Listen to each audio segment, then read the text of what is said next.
Welcome to Leaders Live. Good to have you along. I'm David Cushnan. Here is Cameron McDonald, and this is the monthly sports business chat show from Leaders. That's right. We're here again at IMG Studios in London. We're live on Twitter and LinkedIn, or you might be listening into the podcast. Get in touch live with questions and comments at LeadersBiz on Twitter and on the Leaders in Sport LinkedIn page. Or if you're old-fashioned, email us at studio@leadersinsport.com. I am old-fashioned. On Leaders Live today, we've got not one, but two types of football. Yes, that's right. Coming up in a second, Brett Gosper, who's the NFL's top man in Europe, will be speaking to us about the success of this year's international series, as well as the league's global expansion. A little bit later on, as Qatar's World Cup draws to a close, we'll be discussing the future of the World Cup as a tournament, as a platform, and as a product. We'll be joined by a panel who've been at the heart of some of the big decisions about where the World Cup is staged and what it looks like. We will have with us John Zarafa, one of the architects of Qatar's bid for the World Cup and now the founder of Clear Thought Communications. Also on the show, Nick Varley, founder of Look Up Communications and another veteran of major event bids, including London 2012, and EDI consultant Edeline John. All that to come a little later. But first, the NFL season is in full swing, with attention soon to turn to the playoffs and the big game itself, Super Bowl 57 in Arizona. The NFL's been playing games in the UK since 2007, but its 2022 international schedule was its most ambitious yet, with games in London, Mexico, and for the first time in Germany. That's right, and with a selection of teams now able to commercialise in international markets and an increasing focus on both league promotion and talent identification around the world, it's a perfect time to take the NFL's global pulse with Brett Gosper, the league's head of Europe. And Brett Gosper joins us now. Hi Brett, welcome. Good to be here. Just going to start off with a bit of a scene setter about this year's international series. Can you give us your reflections on how that's gone, what that debrief looks like for you now? Yeah, it's been a very successful season for us in this part of the world, in Europe, as well as the game being back in Mexico at the Azteca Stadium. But we had 3 games in London, 2 games at Tottenham Stadium, 1 at Wembley. They all broke new ground in different ways. We sold more tickets for Tottenham than we've sold before. In terms of attendance, we had a record attendance at Wembley as well, with over 86,000 people there. And of course, we broke completely new ground in Germany with that first ever regular season game in Germany, which had 800,000 people in the ticketing queue, so we knew it was going to be a sellout. Right. I don't think Ticketmaster had ever seen anything quite like it. And on the day, an amazing, fantastic atmosphere in Germany, in the Bayern Munich Stadium, the Allianz Stadium, the home of Bayern Munich. So it really was, very successful, and it set us up for another great season next year. And that debrief process, what's that looking for you right now? Yeah, look, it's all about over the period, how does that recruit new fans? How does that build our revenue base in Europe? How does it engage governments, local government and hosts in stadia in a way that they want to keep hosting those games in those markets? How is it rating on television ratings? How is the engagement across social media? I mean, there are so many different KPIs that we look at to see if it's successful, and certainly in all of those KPIs, the games this season, they were helped by the fact that the winning margins, or the losing margins, depending on which team you're supporting, were never greater than 5 points in the games across Europe. And the game in Mexico being a little bit larger in margin, but the European games were very tight, held their audience all the way, and gave the fans a huge satisfaction that were at those games. We also had the fairy tale in Germany with Tom Brady playing and winning and being player of the match and so on. And I think as a talisman for the sport in that market for the first game, it was such a huge bonus for us. So let's dig into that Germany game and the Germany experience. I think the NFL does an enormous amount of due diligence. I think the industry recognises that the NFL is absolutely renowned for that, and you will have poured over an enormous amount of data when you were looking at taking games to Germany. There was a host city selection process involved as well. You talked about the demand for tickets and the interest levels generated from the game in Germany. Was that surprising? What was your response to that? Yeah, look, we've always known it's a huge market, and it's grown very rapidly in recent years. There's been an underpinning by the fact that it was the hotbed of American football during the 90s and the early 2000s, so on, with European leagues. But we were surprised ultimately at the ticket demand, and the queue of 800,000 people was extraordinary.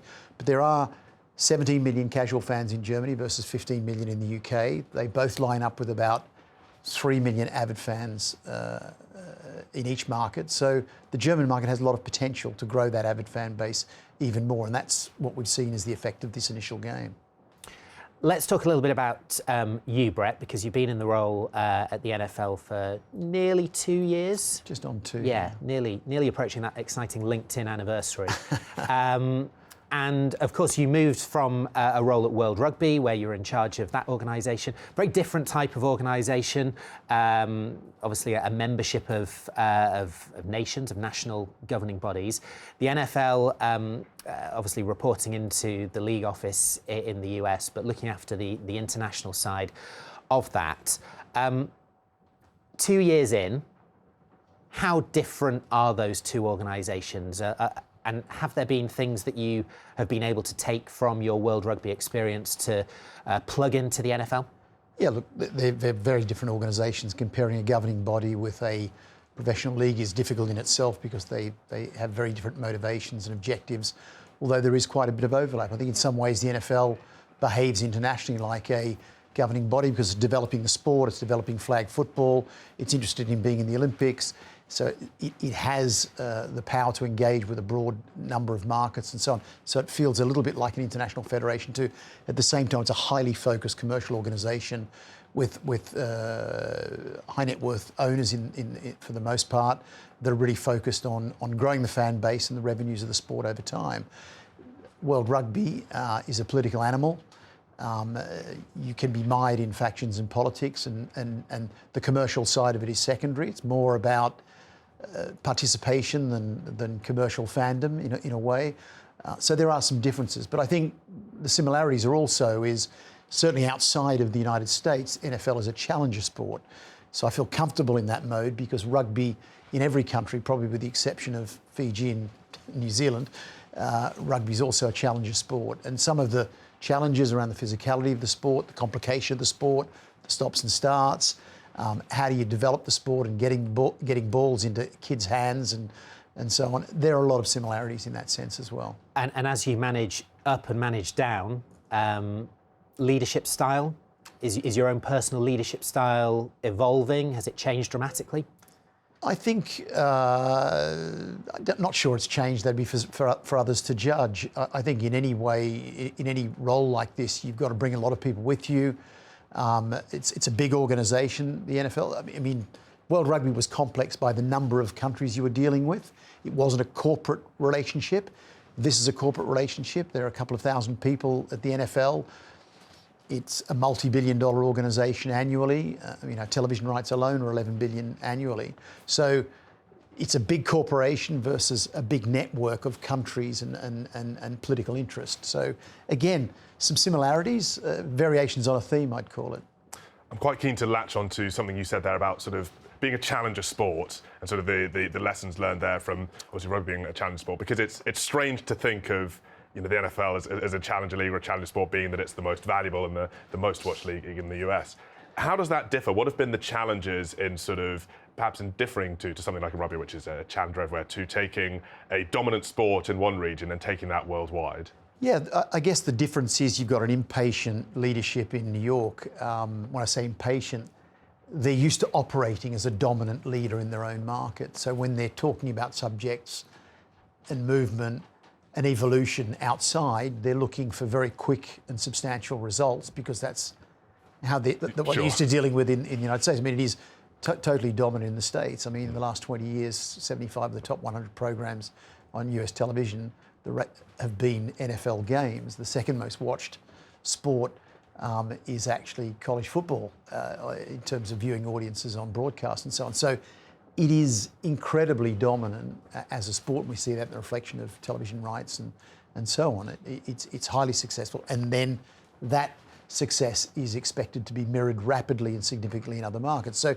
it's navigating that cultural expectation in the United States with the realities in a growth market. And I think there's a good understanding in New York, but just occasionally there is an impatience or a lack of understanding why things aren't as easy to manage and run, and the NFL can't just walk in and expect things the way they do in the United States. High expectations, indeed. Yeah. Absolutely. let's talk a little bit about I guess another challenge that you face in terms of the growth of the NFL as a brand, as a league, but also working with the franchises on an individual basis to grow outside of the US. And we've seen quite a long process again in terms of the NFL getting to a stage where it's able to grant rights in certain territories to certain teams. Just explain, we're nearly a year into, or a year since that announcement was certainly made public.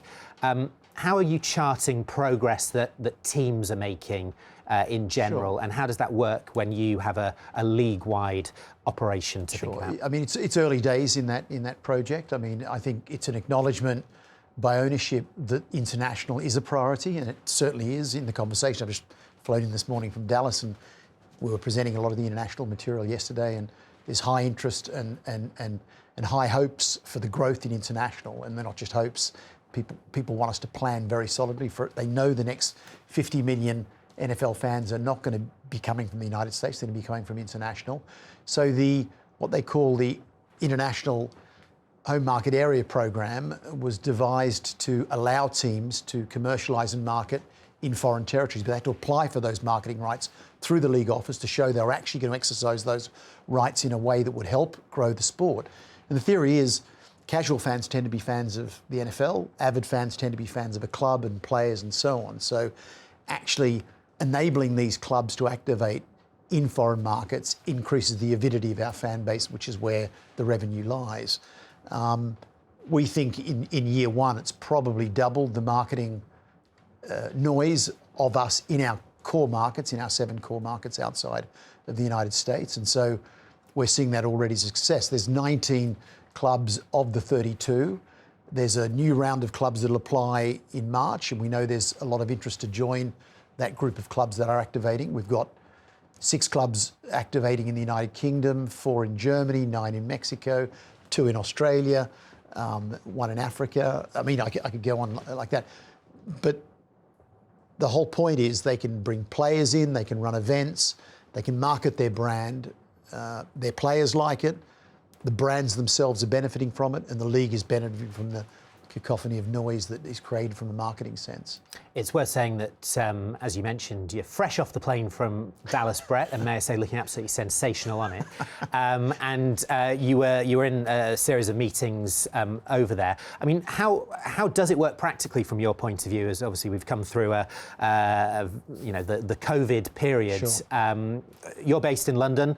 League office is based in New York, but actually you've got the franchises and the franchise owners in particular who are obviously dotted across the US. How much face time do you get with the league office and with those owners, and how does that work? Yeah, look, the league office constantly. There is a person in charge of international that I report into in the States. He's kind of the door opener to all of the different corridors in the NFL for us, and a key person in driving the totality of international, but also providing access to those areas that certainly someone who was new in needed that help in the beginning, and gradually over time you create your own relationships and things happen well. In terms of ownership, there's around 4 meetings a year, 2 major meetings with ownership and so on, where we go in and present and questions are asked and so on. There are committee meetings with owners, the International Committee, chaired by Joel Glazer, who is from the family that owns Man United and so on. It's quite a bit of overlap between some of obviously the Premier League ownership and NFL. So these different committees operate, and we have that interface with ownership there more constantly, and then the wider group as we had yesterday in Dallas with the 31 owners plus the representative of the 32nd team, which is Green Bay, which is owned by the fans. To the best of your knowledge, is there an NFL owners WhatsApp group? It'd be a good one to be in, wouldn't it? Yeah, I'm not sure about that. I'm certainly not in it. All right. That's all right. I'm quite keen to hear about, we've talked about a lot of different aspects of internationalising the NFL, and certainly, you were just mentioning there teams in different regions. Where, in your opinion, are players coming into this? There's been a lot said about foreign-born players playing in US leagues, popularising games internationally, notably in the NBA, for example, with players like Giannis or Luka Doncic. How important to the NFL's overall global strategy is something like the international players pathway? It is very important. We know that if there are foreign-born players or players with a good, strong foreign linkage, then that spikes interest in those markets where those players come from. And it is part of the international program to find that talent in those markets and give them an opportunity either at an early stage through our NFL Academy, which is based in the UK, to provide opportunities into American colleges and then onto the NFL, or in our International Player Pathway program to actually identify players at a later stage that can go straight into a situation where they might be on either a draft or on a practice list with some of the clubs. So finding those players and then them actually succeeding does create huge uplift in interest in those markets. So there are currently about pretty close, there's about, I think the last count through last weekend, there was 86 foreign-born players that had actually had one snap during the season so far. There's around 106 total throughout the league and so on. We have a day also during the International Games week where players can put another flag other than the American flag on their helmets to show that their country of origin or where they have a special relationship. That's not just foreign-born players, but those who have either been brought up in another country, lived a long time in another country, or have parents from another country, and there's about 240 of those. So wow. The international linkage is something that is increasingly a preoccupation, either through the academy or through the International Player Pathway. Let's do a relatively, and I do mean relatively, Brett, quick-fire round. Just be good to get a few of your thoughts on the following. And the first would be around, I guess, the next markets that you're looking at from an international perspective. Obviously, a lot of work going on in Germany. You've got the UK. Mexico has been a sort of another established international venue for the NFL. There's been some recent personnel moves, particularly in Australia. But where are you thinking about, and what's sort of top of mind at the moment? Yeah, we're looking at a number of markets. Obviously, we're consolidating and continuing to grow where the potential is, which is UK and Germany and Europe. Certainly the next two markets that are getting our attention are Spain and France in particular. Spain has two of those clubs operating and commercialising in that market. And France, obviously, a large sports market with high television rights and a very strong potential in that market. And both of those markets on a good time zone in Europe. When you go outside of Europe, it's much harder, a heavier lift because of the time zone factor. Live sport is king, and when you're moving outside of natural viewing time zone hours, it becomes a little bit more difficult. But we have a good uptick in Australia in terms of fans, in terms of broadcast rights, consumer products, streaming service on Game Pass and so on. So we have a presence now in Australia, and that's important to us. And we're also working hard to develop the African market and looking at some alternatives there and how we can accelerate that, both as a source of talent, but also over time as a country where we can establish ourselves in a brand and marketing sense. Quickish fire question number two. My answers aren't quickish fire enough. No, they're good. They're good, though. That's important. Is the most tiresome question, and you do a fair bit of media, is the most tiresome question that you were asked about when London will get an NFL franchise? It is. It's not tiresome because it's a good question to ask, because I think the more it's asked, the more we have to answer that. And there are more and more conversations happening, I think, both with ownership and the league office on where that might be and how that might be. And look, there's nothing imminent. It's what I usually say, there's nothing imminent happening. But there is certainly, a drumbeat of conversation around the topic. And I think we saw the Commissioner alluding to this when he was here during the international games, and a lot of it got a bit of headline around, two teams in Germany, two teams in the United Kingdom. I think the point he was making is the demand is here, the stadia are here, and the media is interested enough for that to be possible. And I think also when he talked about those numbers, it's probably easier to have a division in Europe than just one team, which has all sorts of issues around equity of competition and so on, which is more complex. So all of these things are being evaluated and assessed over the coming period, and that's not a short period. There are a lot of hoops and obstacles. It's complex, but it's very much in the current conversations, I'd say. Well, thank you for indulging me, as I found a slightly different way, hopefully, of asking exactly that question. Cam, you are a big flag football guy, aren't you? Big flag football guy, and I'm definitely interested in this sort of idea of seeing flag football included at the Olympics, and certainly was included at the World Games in Alabama back in 2022. How important is that as sort of increasing the global reach of the NFL and football as a sport and seeing it in these international tournaments? Look, it's really important, and I think there's been a realisation of that even in the time I've been here, how important flag is, that it really is a great converter of fans at a very early age. So you get lifetime value of your fan as they move into that pipeline much earlier, and flag plays a role at the youth level for that, for girls and boys in schools, in clubs, etc. And so we've put a lot of focus on that, and there's a shifting investment level which is increasing in that area. And certainly we see the Olympics as a very strong driver of that possible growth of that sport outside of the United States in particular. It's very strong already. There's about 20 million flag players around the world. 15 million of those are in the United States, as you can imagine. But it is growing. There's 100,000 new flag players in Mexico last year. It's a hugely popular sport in China as well, and other parts of the world. Of course, in the core NFL markets, it's also a high growth sport. So the Olympics would be, I think, a great driver of growth in that area. And the connection between the NFL and flag is strong, and therefore that connection would be healthy for us. We also think the NFL has a lot to bring to the Olympic movement, particularly if it was Los Angeles, where we have obviously a strong connection with a fan base, which could be theirs as well. And we think there's lots of alignment in the two brands. We obviously sit with IFAF, which is the governing body. IFAF is driving this inclusion, and we're behind them and helping them and partnering with them in the hope that we would be included in the 2028 Olympics in Los Angeles, but nothing certain, of course. One to keep an eye out for in 2028 then. One final question for you, Brett. Earlier, hopefully we'll know, but yeah. Yeah, fingers crossed. One final question for you, Brett. We've talked a lot about, sport all over the world, taking games all over the place. You're obviously a very well-travelled man yourself throughout your career. What, in your opinion, is the greatest sporting destination in the world? I mean, it depends what you mean by a destination. I mean, if you mean which event, which place... Your interpretation.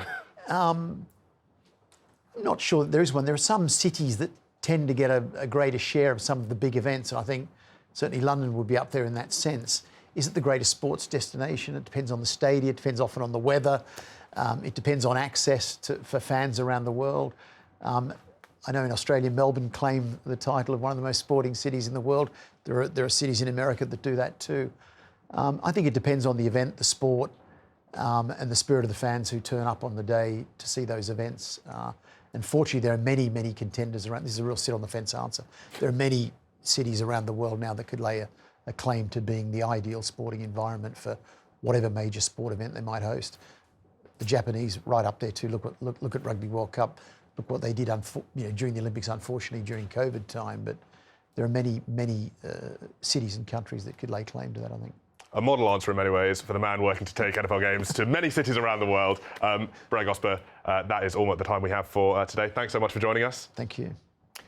And this is Leaders Live. Coming up, we will discuss the future of the FIFA World Cup. First, though, another date for your diary in 2023. We are heading to New York City. I'm invincible, just off principle, irresistible, ever since the ball showed his face around here. I've been head down grinding. The only time I look up is when I must remind him I'm on top. You can see the rise. Never will I stop. Never lose horizon. See it by force. Open up your eyes while the others disguise. I'ma make them realize. You have it too. You have it too.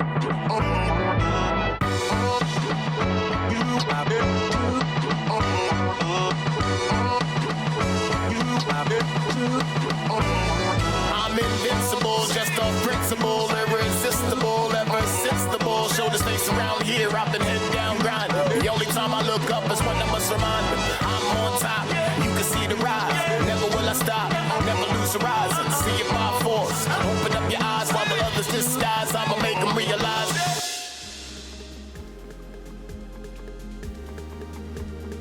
It's called Force, and it's playing at the place where growth happens when sport collides with entertainment, lifestyle and culture. We'll be doing it in New York. 2 days of big content in the Big Apple on Tuesday the 23rd of May and Wednesday the 24th of May. It's a whole new event experience. More details as they become available at www.4-se.com. That's the number 4 dash the letters se.com. It's going to be different and it's going to be good. Now, in the 12 years since Qatar was awarded the 2022 FIFA World Cup, the tournament, the when, the why, the how, has loomed over almost every part of the global sports industry. And so it feels a little strange to be at the end of the competition itself, but it is a moment to consider what happens next. Indeed, this tournament marks the end of an era, or at least a decade, of mega events, World Cups and Olympics in new and unfamiliar surroundings. Russia had its phase in 2014 at Sochi and with the 2018 World Cup. So did Brazil, host in 2014 and then the stage for the first Olympic Games in South America, Rio 2016. And then there was Qatar, as unlikely a host for a World Cup as there has ever been. A controversial one, certainly, but also a uniquely formatted tournament. All 8 stadiums spread over just 50 kilometres in and around Doha. Seasonally as well, for Northern Hemisphere viewers, the first Winter World Cup. And there are ongoing questions, as the spotlight has shone on Qatar, about the World Cup's impact and its ability to accelerate the pace of change in infrastructure, developed at enormous financial and human cost, and in changing attitudes. FIFA President Gianni Infantino, who inherited this World Cup, will argue that his organisation and the tournament has been responsible for improvement on all counts, and that much of the criticism stems from inbuilt and long-standing Western media bias. But separating the politics and the football has been impossible. From the geopolitics of the region to the bravery of the Iranian team's silent anthem protest and the dispute over what armband to wear, when and for what. It's worth considering here the scope and scale of FIFA. In a complex world, it's trying all it can to retain a position of neutrality wherever possible.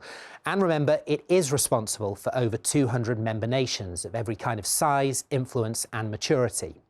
But treading that diplomatic and cultural tightrope at the same time as being financier, protector, administrator, media distributor and digital game changer for the most popular game in the world seems increasingly out of kilter with the rest of commercialised, commoditised professional sport. Might there be a new way? In a football business where clubs, regional governing bodies like UEFA, national football associations, private equity firms and whole states, not to mention players, have serious stakes, a slice of power and growing influence, what's the future for a global membership organisation? Whispers that some FIFA member associations are in the early stages of considering breaking away are, for the moment at least, just that. But they are whispers worth noting. For now, the FIFA and Qatar story is coming to an end, and the heavy glare will shortly move on from the smallest nation ever to hold a World Cup. The next decade of mega events looks, on paper at least, a little less stressful.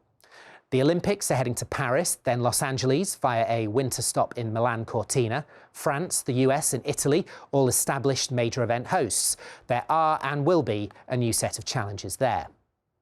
The World Cup, meanwhile, is heading for North America. 32 years after FIFA took its biggest tournament to the United States, the US will co-host again, this time alongside Canada and Mexico, a united bid for a competition that will be expanding from 32 to 48 teams. FIFA's rationale is clear. More opportunities for more nations to get a ticket to sport's best party. But 48 teams complicates what has been, in recent editions of the World Cup, a near-perfect 32-team format. Commercially, it feels as if there's little to stop the US, Canada and Mexico 26 from being an enormous success. But be it format, purpose or platform, there's plenty more than money to consider for FIFA and for the football family it likes to talk about so much as the World Cup evolves and moves into its next phase of growth.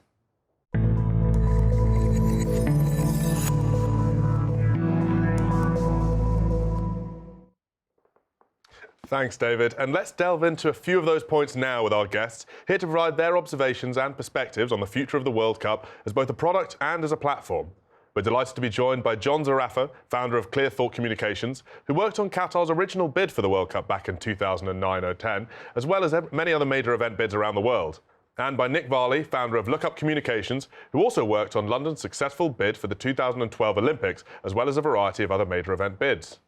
And on the line live from Cardiff, Wales, delighted to say we're joined by Edleen John, equality, diversity and inclusion expert and consultant. Welcome to you all. Hopefully I managed to set things up there. There's a lot to get through and we do welcome your questions and comments, of course. Do post them on Twitter and LinkedIn. John, want to come to you first. As mentioned, you were involved in the original bid to stage the World Cup, which must seem an absolute lifetime ago now. And even then, the concept and the planning around the legacy of this tournament for Qatar and beyond Qatar was something that was being discussed. Take us back to when you were in the rooms discussing how all that might come together. Thanks, David. Good to be here. It does feel like a long time ago, I have to say.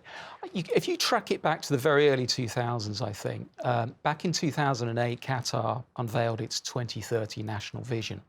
And this was its plan to move away from hydrocarbons to a more balanced economy.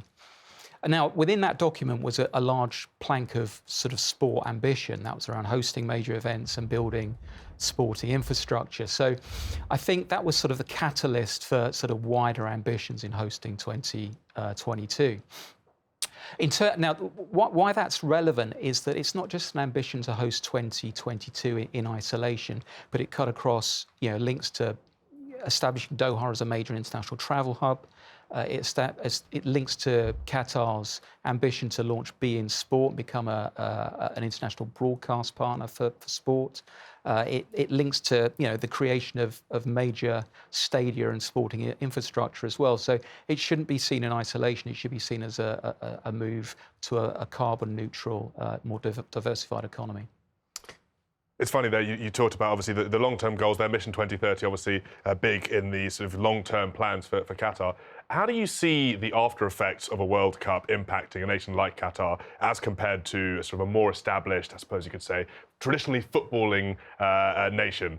Is it sort of better to go in with sort of an established history in that area, or is it maybe better to have a blank slate, as you might say, that Qatar had going into it? Well, I mean, from a comms and bid perspective, it's great to have a blank slate, because the thing with the Qatar bid, and obviously there's been a lot of history and a lot written and said about it, it was historic. It's the first Arab World Cup. It's obviously, as David said in the intro, the smallest, most compact host of any World Cup in history. A big part of the narrative during the campaign was around developing a new market in football across the Arab region, both commercially but also in terms of football development. When it was meant to be hosted in the summer period, there was a whole story around innovative cooling technology that could be shared with the rest of the world. So there was quite a historic, groundbreaking, innovative narrative that underpinned that bid. And I think actually part of that has and will be delivered. I mean, if you look at the legacies from Qatar in this tournament, every stadium is dismountable. The shipping container stadia will be completely dismantled and shipped to somewhere, I'm guessing somewhere in Africa or Asia. A lot of seats will be redistributed, and I understand there's been a lot of interest from various football associations across the world.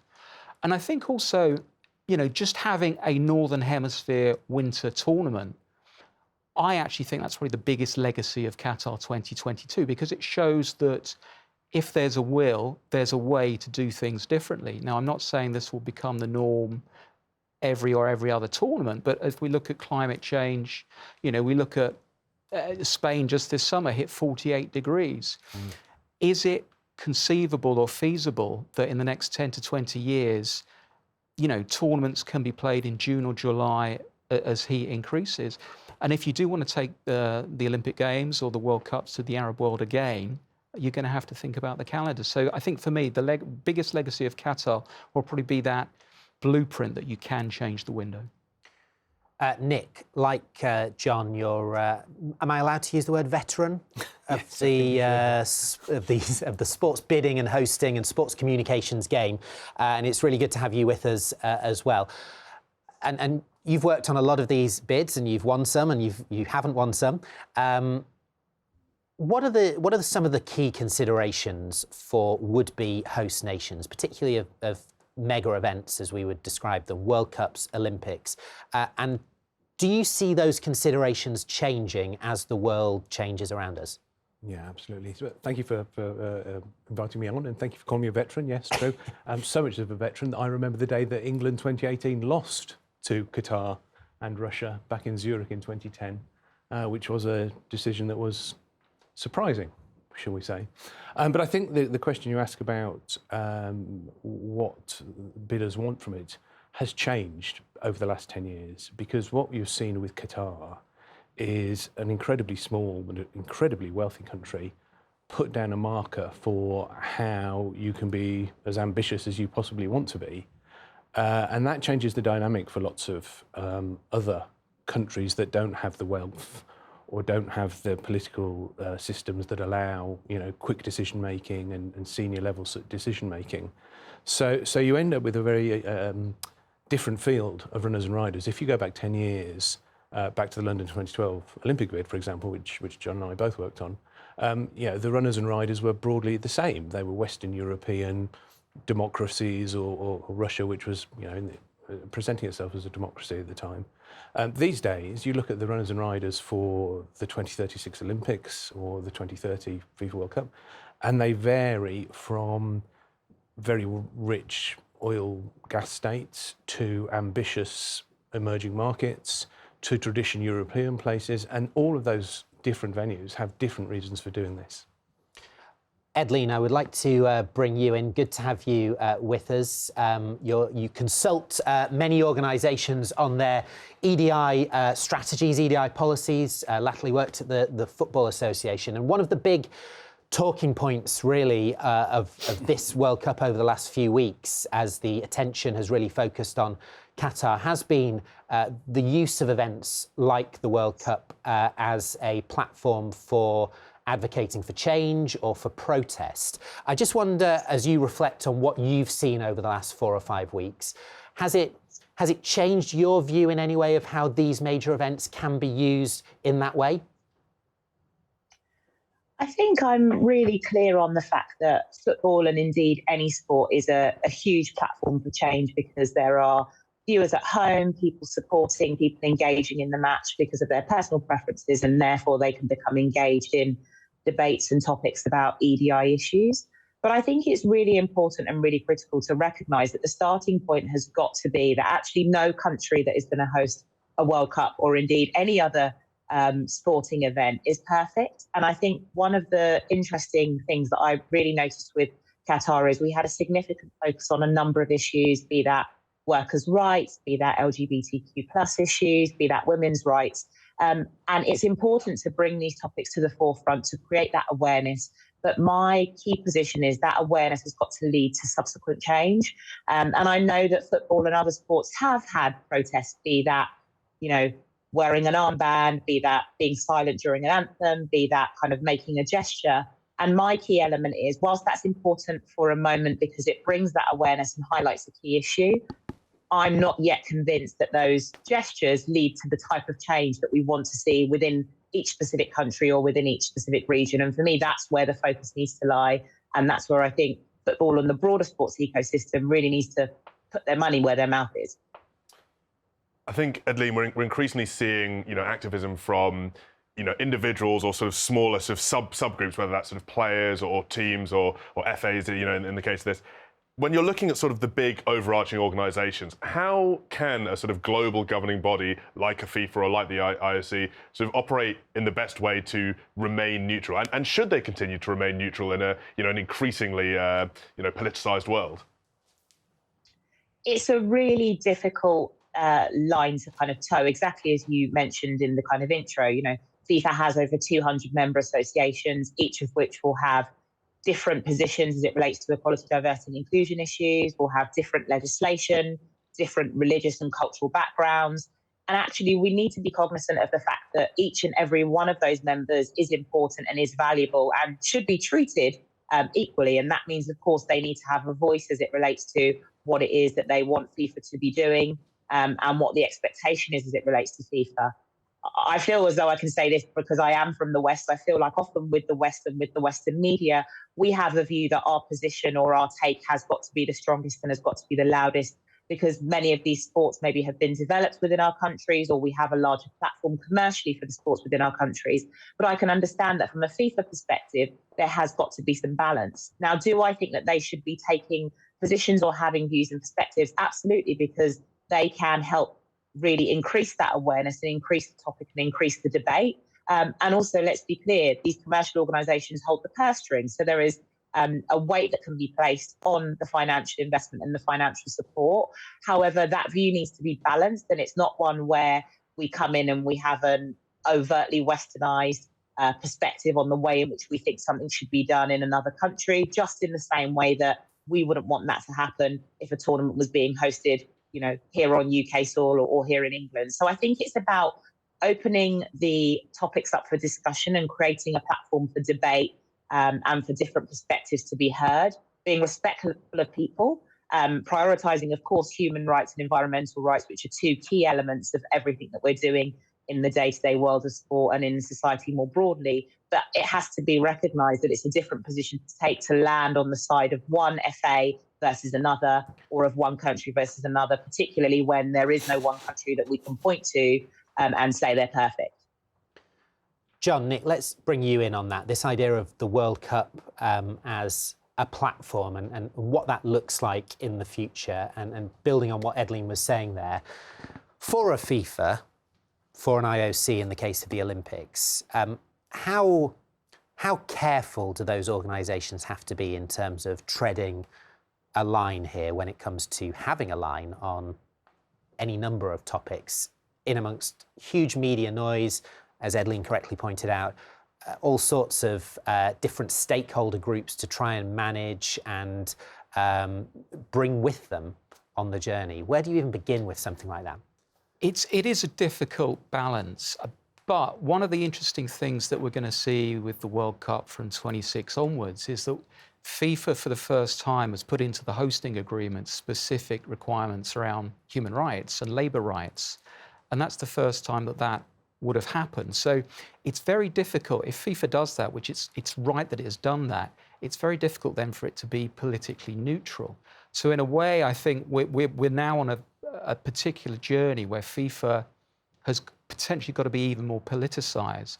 But Edleen is absolutely right. When you've got 211 member associations, they're all on a different life journey of development. Some of these nations are relatively new.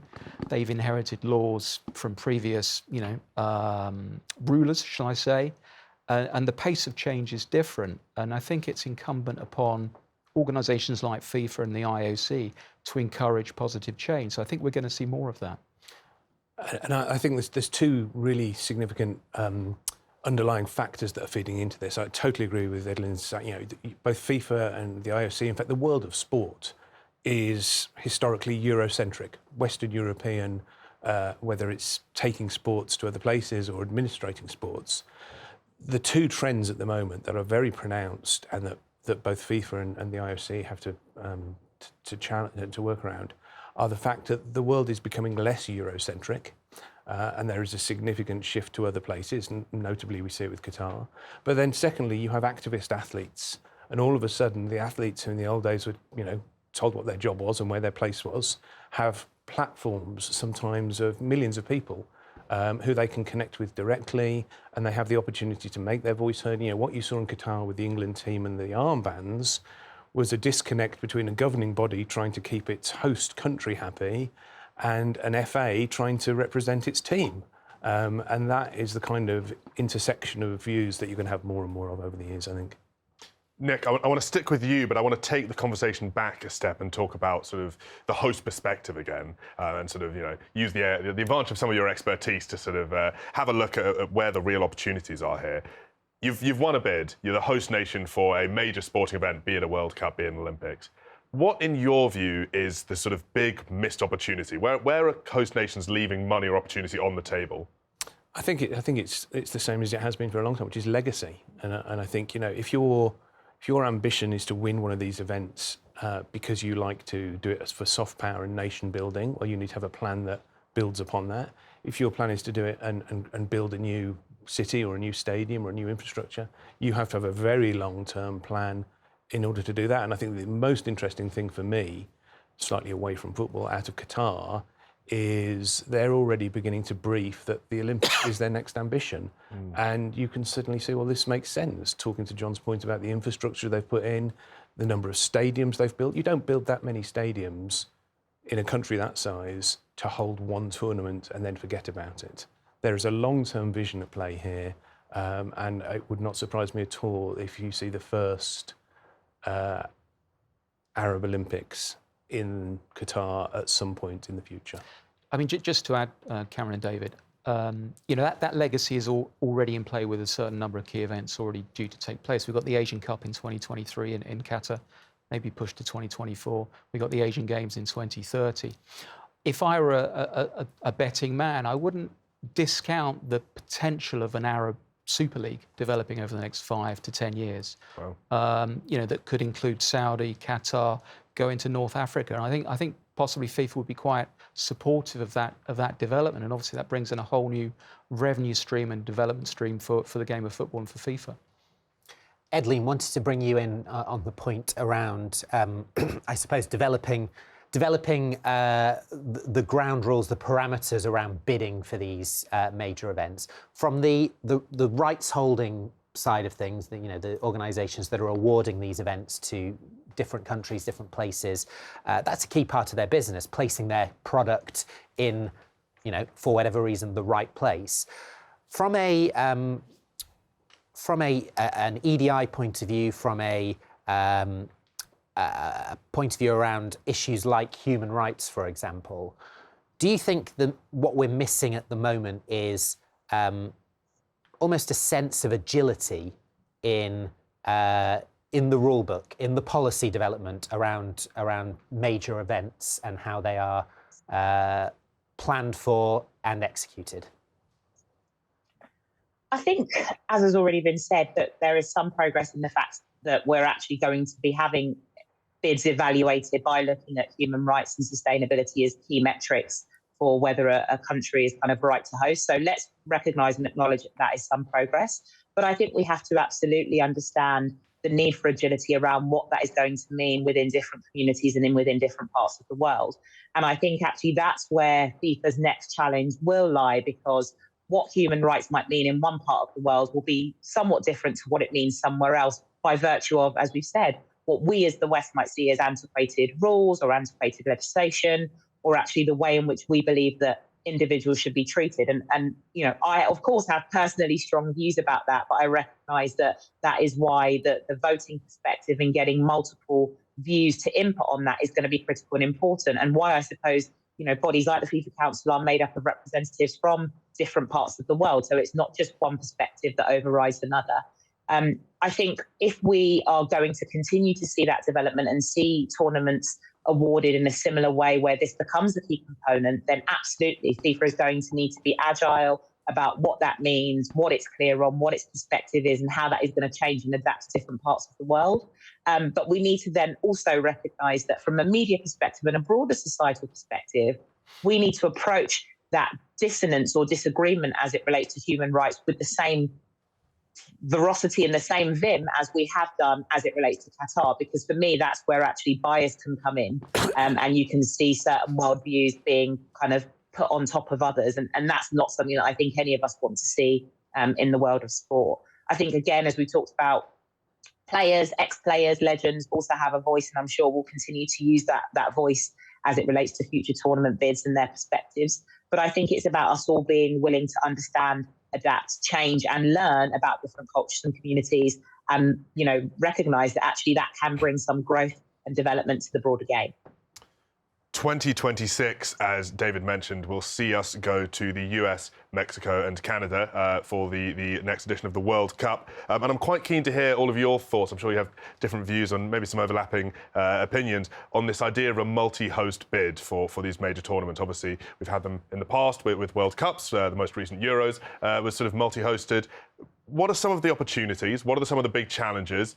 Fan of it? Not a fan of it? I'm going to start with you, John. It's going to be different to Qatar, isn't it? You've got a 50-kilometre host city at the moment, host country, and you're going to 3 different large countries with 5-6 hours travel time. From a team and fan perspective, there's logistical challenges. From round to round, you could potentially be looking at 3, 4, 5 hour, travel distances to move to your next base camp and team training camp. There's operational challenges about meshing, the Americans, the Canadians, and the Mexicans within a management structure. But 26, I think, will be the first FIFA World Cup where it's a proper joint venture between FIFA and the host countries. So FIFA will be even more engaged in the management and running of that tournament than ever before. Commercially, I think it's going to be successful. I should say on Qatar, though, the 4-year cycle up to 2022, their revenues are up 30%. So from a commercial perspective, Qatar has worked for FIFA in terms of bucks. And I think that trend should continue going into 2026. And more games, of course, as well in 2026 with the expanded tournament. Nick, you're a multi-host guy? Well, you have to be, because the reality is that with the 48-team FIFA tournament, you are going to have multi-host every time. There is not a country in the world that can host a 48 tournament on its own. So enjoy Qatar as a small, compact one-off. But 26 is going to be the new model. If you look at the bidders... And actually, 2030, the way that's shaping up, that becomes even more disparate in terms of where those countries are based. Every single country that is bidding for 2030 is a consortium of, I think, 4 to 5 countries, 3 to 5 countries. At one point, the English FA were working with Ireland, Scotland, all 3 of us were working on it at one point for a World Cup bid for England, Wales and Scotland, Ireland for 2030. Which again, there's no way any one of those countries, not England, especially the smaller home nations, could host the World Cup anymore at 48 teams. And I think that's going to be true of the Euros increasingly, which is also talking of becoming a bigger tournament. So from a fan perspective and from a logistical perspective and all the things John mentioned, yes, it's going to become more difficult, but there is no way you can do it on your own anymore. I mean, 2 little things to add. If I was Spain, Portugal, I'd reach across the Gibraltar Strait to Morocco and invite them to join their 2030 bid. Previous bidders, of course. Previous bidders. Actually, I worked on the Moroccan 26 bid. That would be a very strong, compelling bid, not least because it's 10 miles across the strait from Gibraltar. You'd bring in Arab votes. You'd bring in African votes. So from a vote-winning perspective, it makes real sense. Same time zone. And Morocco is a fantastic country. And a little quick reflection on England and the World Cup. I think unless we were to partner with a non-UK partner, you can forget hosting the World Cup in the foreseeable future. I don't know whether Ed Lean's got a view on that, but that would be my view. I want to take that to Ed Lean and the idea of sort of a non-UK partner, because it does raise a question. What's the realistic limit on this? And we've seen already for 2030 a lot of these, combinations that you might not automatically, put together. There's about 3,000 miles between Vancouver and Mexico City. I saw you on Google Maps the other day doing your work. Looking away. Yeah. More or less the same distance, London and New York. Could a transatlantic World Cup work? Is that something that's feasible? Look, I think that the challenge that has been mentioned before is the kind of logistics and operational elements that come in when you're working cross-country and cross-borders. I think you've also got to be mindful of the fact that different FAs and different countries will have slightly different priorities. And exactly as has been said, that sometimes does become difficult when you're working as a group and there are different priorities in the mix. That being said, I absolutely agree with what has been said by Nick and John in terms of, I think that is the direction of travel moving forward. I think it will be, cross-border bids with different countries bringing different positive elements to the table. But I think as long as the game and fans and fan enjoyment is kept at the heart of it, then for me that can only be positive. And I think, crossing those borders does enable different associations, whether that's countries in different parts of the world or countries that maybe haven't worked that closely together before, to come together and to host something that I think is powerful. I don't see how that can be a negative thing if that's the direction of travel moving forward, because it also gives more countries the opportunity to play host in a way that we haven't seen historically. And the tournaments can move around the world in a more positive way. And I think that's great. Well, we should remember also that next year, Women's World Cup, which we obviously haven't talked about, is not just cross-border, but it's cross-confederation. So it's both Asia and Oceania coming together in Australia and New Zealand. So that was groundbreaking as well. So we really are looking at, I think, a step change in the FIFA world in terms of multiple countries, cross-confederation. And I think one of the interesting dynamics going forward is, what does the IOC do about its own hosting model going forwards? And is it going to be as innovative as FIFA has been in terms of hosting? So I'll come back to that. Your point about the 3,000 miles, from a real geeky point of view, 3,000 miles across the globe versus 3,000 miles up and down the globe is very different, because you are in the same time zone. So Canada and Mexico are actually more or less in the same time zone, and so you don't have the same issues. It's all gone a bit geography lesson. I know. So I've been scuppered by logistics. Not for the first time I've been scuppered by the logistics. I'll move on to the IOC question. Well, the IOC, I think it's the winter bid from Sweden, had a suggestion that it would be co-hosted with only one venue in Latvia, if I remember rightly.